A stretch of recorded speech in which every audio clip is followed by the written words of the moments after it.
Hola, ¿qué tal a todos? Bienvenidos, queridos alumnos. Y pues vamos a continuar con otro video de Python. En este caso, ya ahora sigue el último de la parte de conocer las bases de Python, ¿no? En este caso, son los archivos. Los archivos son importantes porque muchas veces vamos a estar trabajando con estos y puede que, por ejemplo, antes de comenzar a hacer el análisis o ver más sobre su contenido, pues será necesario pues ver qué tipo son, la extensión, etcétera, ¿no? Y pues Python pues nos permite trabajar con lo que es la lectura y la escritura de los archivos. Y pues vamos a tener que aprender algunos de los conceptos básicos. En este caso, pues vamos aquí, pues, ya nos vamos directo. Vamos a los conceptos básicos, pues técnicamente vamos a escuchar siempre lo que es el pad, que no es el pad ese que le pasas de patas a tu novio o novia, ¿no? O el que bajas ahí, ¿no? De internet, ¿no? No, el path se refiere a lo que es la ruta para llegar a un directorio o archivo. Y pues técnicamente, dependiendo del sistema operativo, la ruta va a cambiar. Eh, Ahorita vamos a ver eso. Luego tenemos que tener en cuenta el concepto de ruta absoluta. La ruta absoluta es la ruta completa hacia el directorio o el archivo. Generalmente, por ejemplo, aquí tenemos lo que es una ruta absoluta en Windows, que va a ser el nombre de nuestro disco duro. En este caso, como tengo varios discos en mi compu, pues tengo C, D, E, prácticamente F.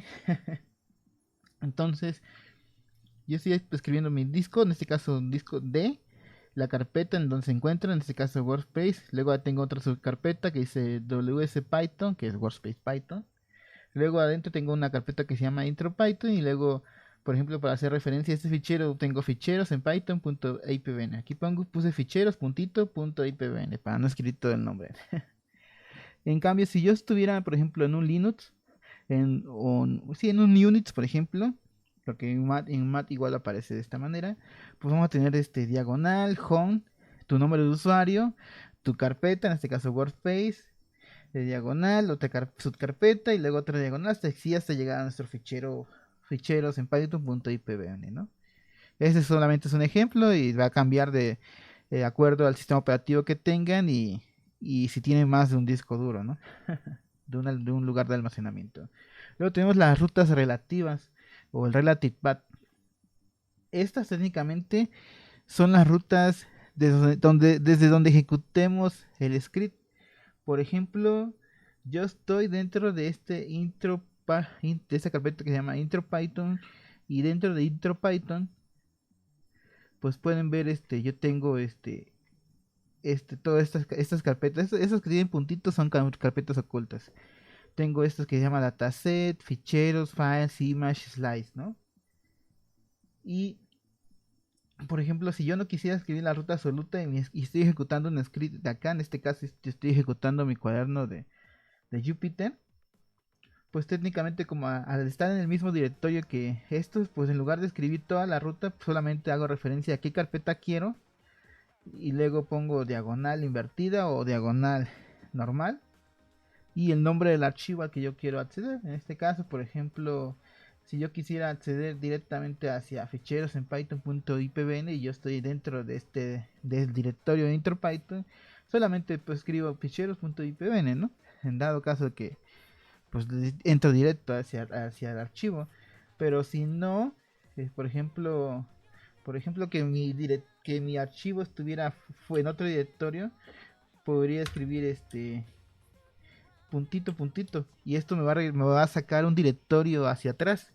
Es decir, por ejemplo, aquí yo tengo intro Python, ¿no? Entonces si mi archivo estuviera un directorio antes, al escribir dos puntitos me va a sacar de intro Python, me va a ir al directorio anterior, en este caso sería WS Python. Igual, por ejemplo, si mi archivo está en una carpeta dentro del mismo directorio donde me encuentro actualmente, puedo escribir el nombre de la carpeta y el nombre del archivo y automáticamente entraría a esto. Luego tenemos el folder path, que técnicamente es la ruta de la carpeta o el directorio al que queremos acceder.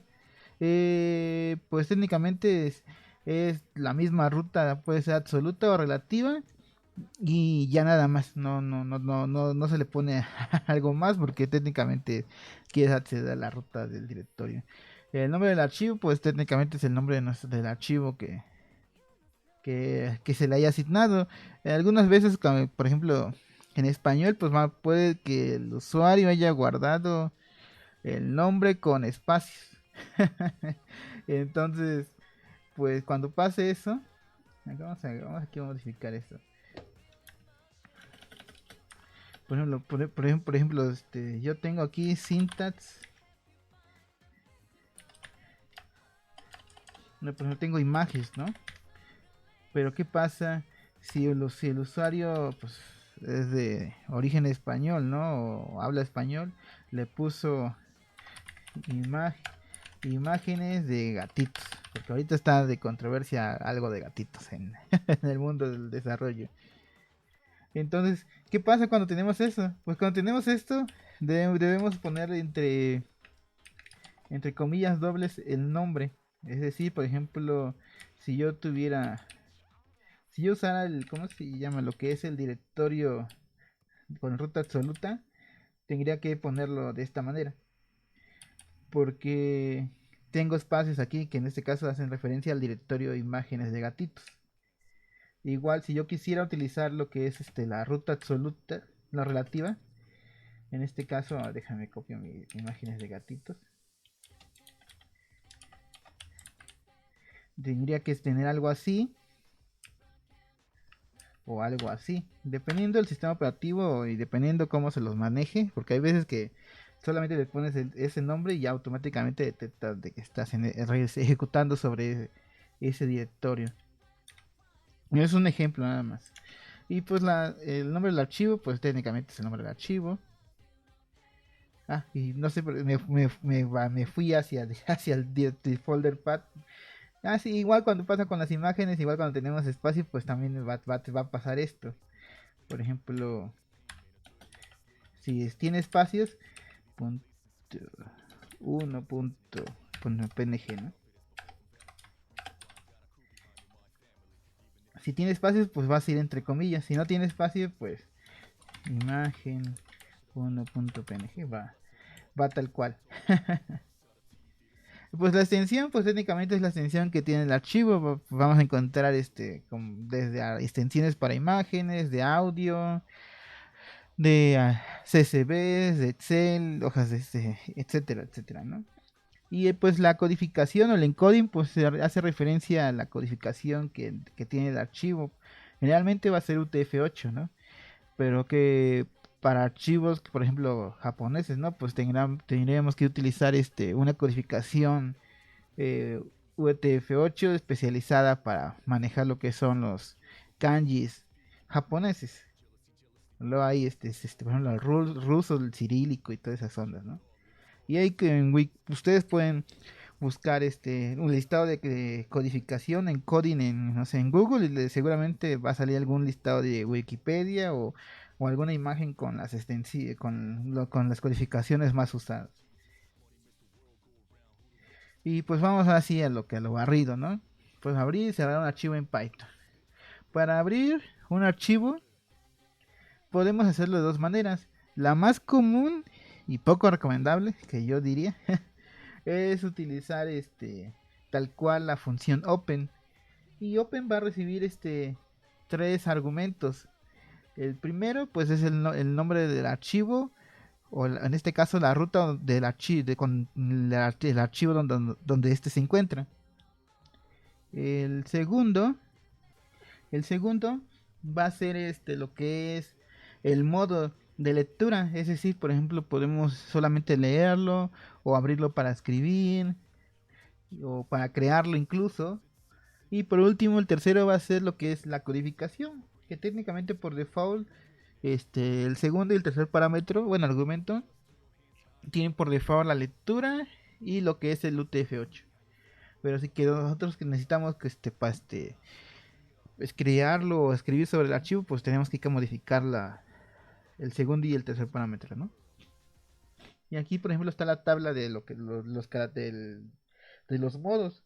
Por ejemplo, R, que es el de default para solo lectura. W es para escritura, X es para crearlo, pero si existe, pues nos va a dar un error de que ya existe el archivo. Apps para agregar este contenido, B para abrirlo en modo binario, T es para abrirlo en modo texto, y con más podremos abrirlo para lectura y escritura, ¿no? Entonces luego vamos a ver R más, W más, etcétera, ¿no? Y aquí está el ejemplo. Yo aquí en este directorio, que por cierto va a estar en GitHub, pues van a ver que van a encontrar estas carpetas, files, y dentro hay estos archivitos. Entonces vamos a borrar aquí porque está de más. Porque lo vamos a crear más adelante. Entonces ya tengo un ejemplo .txt, y ejemplo .txt va a tener la famosa canción de Miki Matsubara, ¿no? Y aquí está, por ejemplo, tiene 18 líneas. Bueno, 18 sí, 18 líneas. Entonces cuando tú abres un archivo usando tal cual open, pues debes cerrarlo si ya no lo estás utilizando, si no ahí se queda en memoria. Entonces es muy indispensable que cuando tú uses esta sintaxis, lo cierres. Más adelante vamos a ver otra donde ya no necesitamos ocupar el close. Pero ahorita para este ejemplo, pues sí lo ocupamos. Entonces tenemos open, nuestro archivo. Al imprimirlo nos va a decir que es del tipo IO, TSIO Writer, name, en este caso que está en modo lectura y codificación TF8, ¿no? No nos dice nada. Entonces, ahora vamos a abrirlo y ver su contenido. Para eso vamos a ocupar la función, el método read. Y read nos va a leer todo el contenido del archivo. Y aquí está. Todo el contenido que podemos encontrar en ese archivo. Y ahora vamos a ver lo que es el método with. Con el método with nosotros ya nos recibe lo que es un contexto, y cuando ya no estemos trabajando sobre ese archivo, pues ya lo cierran automático. Y es lo que yo recomendaría que utilice más esta forma a la otra. Entonces, para utilizar el with, nosotros usamos la palabra reservada with, luego utilizamos la función open y le pasamos los argumentos, y luego le damos un alias a lo que estamos abriendo, en este caso como archivo. Puede ser file, etcétera, ¿no? Ahorita, por ejemplo, generalmente vamos a encontrar como el file y luego la extensión o file txt, una onda así, o archivo, tal cual. Y entonces, pues yo al ejecutarlo, pues también pues estoy leyendo todo el contenido del archivo, y tal cual ya no utilizo la función close, porque una vez que deja detecta que ya no estoy utilizando trabajando sobre el archivo, pues ya lo cierra en automático. Y para leer vamos a tener las tres métodos: read, que va a leer completamente todo; readline, que va a ir línea por línea. Por ejemplo, cada vez que yo utilice readline va a leer una, luego va a leer la siguiente, y así sucesivamente hasta que se acabe. Readlines lo que va a hacer, me va a regresar una lista de todas las líneas. Por ejemplo, to you va a ser el elemento 0, yes, my love va a ser el elemento 2, y así hasta que llega a no kisetsugai me no mai, que va a ser nuestro último índice de esa lista. Y aquí lo pueden ver en este ejemplo. Cada vez que yo uso archivo readline, me va leyendo línea por línea de este archivo. Tal cual. Y cuando yo utilizo readlines, pues como pueden ver, aquí está toda la lista de este archivo. Y por ejemplo, si yo quisiera solamente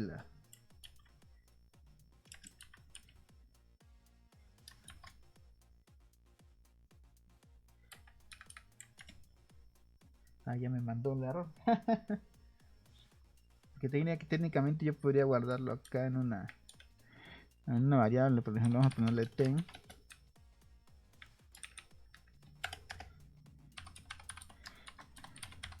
Y así como es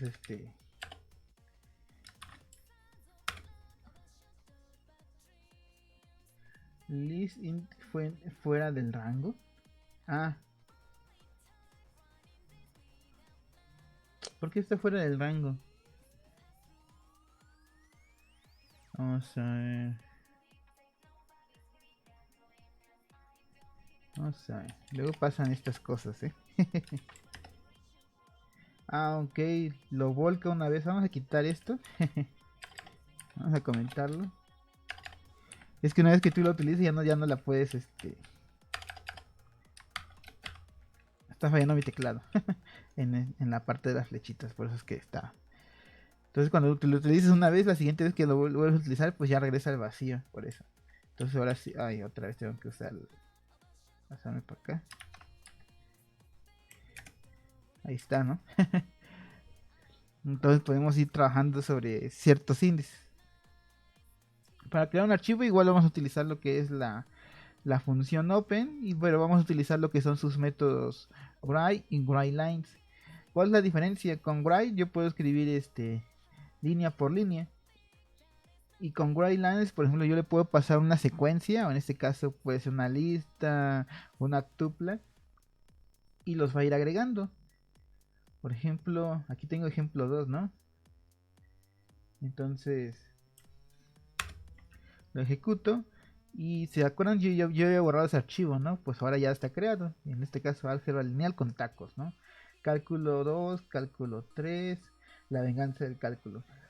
Si se dan cuenta, pues cuando yo utilizo de esta forma, pues los agrega pegados. Entonces debemos usar estos modificadores. ¿Dónde está? Vamos a comentar ahora acá. Para que vean a qué me refiero. Ah, odio que no funcione mi teclado ahorita.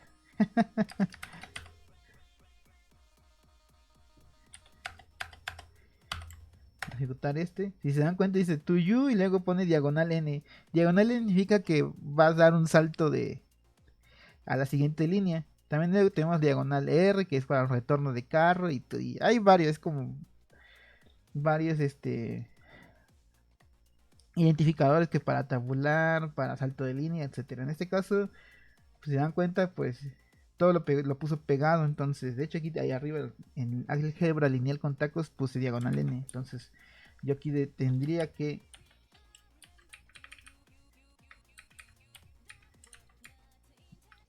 poner diagonal n y volverlo a ejecutar, volverlo a leer, y cuando vea, y como podemos ver ya tal cual dice cálculo, cálculo 2, cálculo 3, la venganza del cálculo. Perdón, maestros de, de cálculo. Y ahí está. Ahora sí ya se ve más bonito, ¿no? Entonces ese solamente fue con un archivo TXT, y podemos crear diferentes tipos de archivos de acuerdo a la extensión que nosotros queremos darle. Por ejemplo, los TCBs, que un TCB, por ejemplo, y más. Porque para crear otro tipo de extensiones, pues debemos usar algunas librerías. Y vamos a la parte de tips y trucos. Pues vamos a ver lo que es ¿cómo se llama? La propiedad o atributo especial file, que es con dos guiones bajos, luego file. Esto nos va a regresar de lo que es la ruta del archivo donde estamos ejecutando. Esto nos va a servir, por ejemplo, cuando nosotros queremos ver si un archivo se está ejecutando o no. Para este caso, bueno, vamos a tener que ver la carpeta que se llama ficheros. Y así estamos trabajando con archivos de Python. Por ejemplo, yo tengo esto, es tal cual esto. Y he creado dos modulitos o dos dentro de otra carpeta. Para crear un módulo en Python podemos usar crear ese archivo que es con dos guiones bajos, init dos guiones bajos.py, y automáticamente lo va a convertir como un módulo. O simplemente si trabajamos con Python 3.8, no recuerdo si es a partir de esa versión, ya no necesitamos hacer esto, pero por nomenclatura usamos esta onda, ¿no? El init.py. Y adentro yo he creado este ejemplo, este fichero.py, que solamente me está exprimiendo lo que es el file. Si queremos ver más información de esto, pues aquí haremos import, ¿no? Entonces en mi fichero py yo voy a importar de esos archivos lo que son las funciones. Entonces cuando yo lo ejecute, pues aquí podemos ver lo que es la ruta de ficheros.py. Me da tal cual la ruta absoluta, dice que está en D, workspace, intro ficheros.py. Cuando yo ejecuto prueba file, que es de la carpeta librería, me dice que viene desde este script de Python. Entonces eso es muy útil para saber si estamos haciendo referencia, por ejemplo, en específico a ese script o a otro.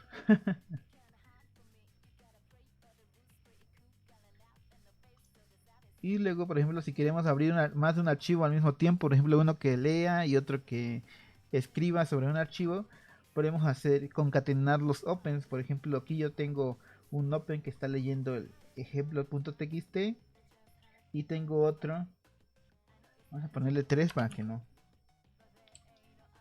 Y uno que escribe, entonces le doy su alias, archivo, luego archivo 2, ¿no? Otro alias, y en este caso estoy utilizando otro open, pero que está escribiendo.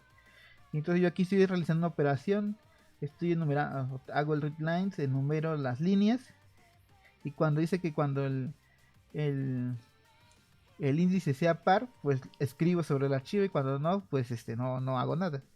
Lo ejecuto. Y ahora voy a mi archivo de files. Y aquí está mi ejemplo 3.txt. Y se dan cuenta, tengo más tuyu, beta y teta son aquí mosuruwa. Entonces, eso es muy útil, ¿no? Y pues ya no tengo que utilizar lo que es el close.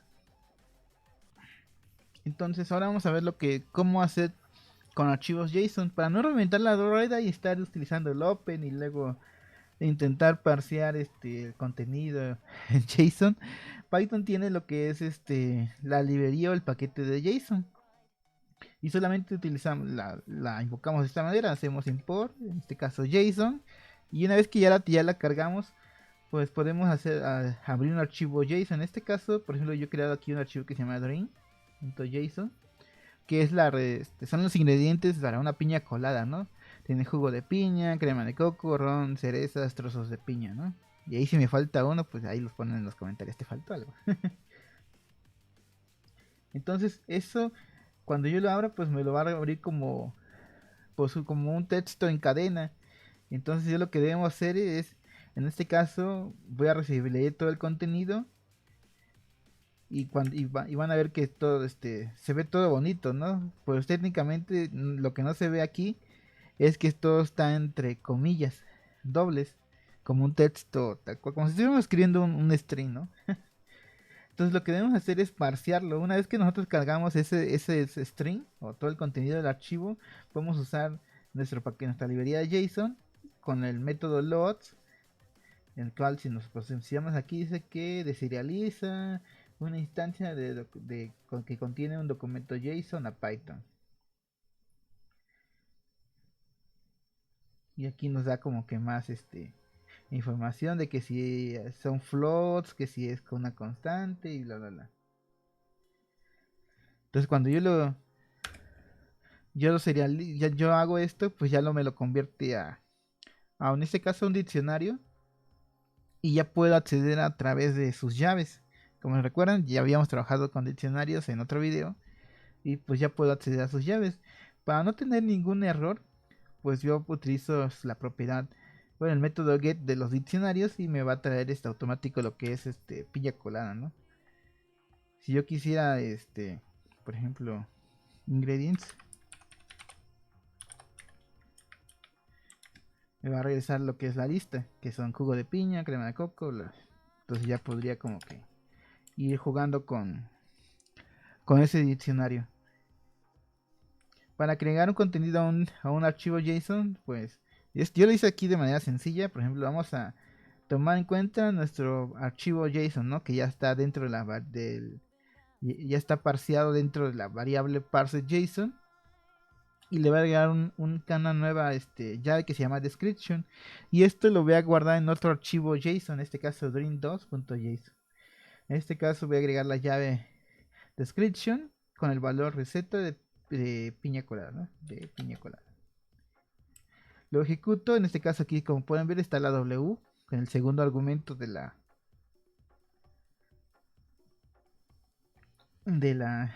¿cómo se llama? De la función open. Se me fue el nombre. Y ya lo creo. ¿Y qué pasa? El problema de aquí que vamos a encontrar es que una vez que nosotros lo convertimos, pues los caracteres como la ñ y las comas y acentos los va a convertir los va a encodear pues para que JSON los pueda interpretar. Entonces, pues de aquí ya no sabemos qué dice aquí, trozos y A, ¿no? Que es como la ñ, ¿no? En ASCII. Entonces, para evitar eso, nosotros vamos a pasarle lo que es un parámetro, un argumento más que se llama ensure ASCII. Si lo vamos a pasar como false. Y cuando lo ejecutemos, pues ahora sí vamos a conservar lo que es la información tal cual como la teníamos. En este caso, pues aquí está, ¿no? Piña colada, ahora sí vemos la ñ, jugo de piña, crema de coco. Y nuestra llave de description, ¿no? Que viene receta piña colada. Para los archivos XML, igual Python tiene internamente en sus librerías estándares, lo que es pues ahora sí que todo el paquete para trabajar con archivos XML. Y pues en este caso tenemos que traer XML tree, que es un subpaquete, e importar lo que es elementary, que es este módulo, ¿no? Dice módulo elementary que Lightweight XML support for Python. Y en este caso le damos el alias eti para no escribir elementary.parse, ¿no? Luego lo que vamos a hacer es ocupar el método parse y llamar en este caso el archivo. En mi caso se llama alumnos XML. Y en este caso aquí pues tengo mi estructura de XML con XML version 1.0, students que tienen listado de hijos que tienen tag student, tienen sus propiedades, ¿no? ID, nombre y un last name. En este caso, una vez que yo lo leo, tengo todo lo que es el árbol XML. Nunca he impreso de root. Vamos a ver qué nos da. Y como tiene, nos lee lo que es el árbol XML, pues podemos utilizar un for y ir, ¿cómo se llama? Ir de cada uno de estos elementos hijos de que tiene students. En este caso vamos a poner el tag del cual viene. Y si tiene atributos. En este caso utilizamos, como está instanciado, cada vez que da una vuelta o tiene un elemento, en este caso es child. Y pues con el punto attribute, que es la propiedad attribute, vamos a tener sus atributos. Y igual se les pasan por un for y vamos a ir ¿cómo se llama? Imprimiéndolos. Para este caso utilizamos nuestra excepción, porque ya vimos excepciones en otro video. Es ya utilizando lo que hemos ido aprendiendo, ¿no? El final dice finalizó la lectura de XML. Lo ejecutamos. Dice que el elemento de la raíz pues es students.